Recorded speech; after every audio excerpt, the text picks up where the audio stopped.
Once upon a time, in a small village, there was a farmer who lived with his beloved son. The farmer had a beautiful horse which was his favorite belonging. One day, the horse escaped from his grounds and disappeared. When the villagers heard the news, they came to express their sympathy and tell the farmer how unlucky he was. They said, "It's terrible, isn't it?" The farmer replied, "Maybe." A few days later, the horse returned and brought 9 wild horses with it.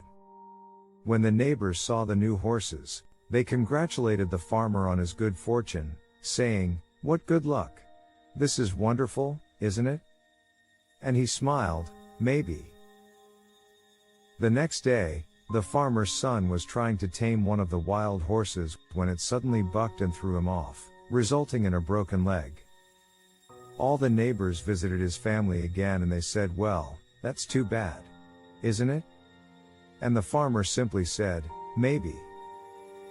A few days passed, and his poor son was still limping around the village with his broken leg when the emperor's army arrived, announcing that a war had broken out, and that all the young men in the village were to be conscripted. However, the farmer's son was exempted from service because of his broken leg. Once more, everyone was so jealous of the farmer's luck. They came around and asked the farmer, "Isn't that wonderful?" And again, he said, "Maybe."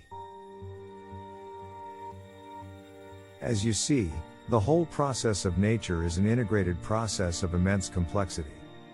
And it's really impossible to tell whether anything that happens in it is good or bad. Because you will never know the consequences of a misfortune, or you will ever know the consequences of good fortune. In life, we often face situations that seem difficult and even hopeless. We may experience setbacks like losing our job, being rejected, or failing at something we thought was important. However, these events are not always as bad as they seem. In fact, they may even turn out to be blessings in disguise, leading us to new opportunities and paths we never considered before. It's important to be adaptable and not get bogged down by things we cannot control. Successful people often credit their failures as the catalyst for their ultimate success. So don't let setbacks define you. Instead, let them motivate you to make positive changes and achieve your goals. Remember, sometimes it takes a negative event to push us towards a positive outcome. Keep pushing forward and never give up on yourself. This is Go Beyond Motivation. Thanks for watching and joining us on this journey of self-discovery and empowerment. And don't forget to hit the subscribe button for more inspirational content.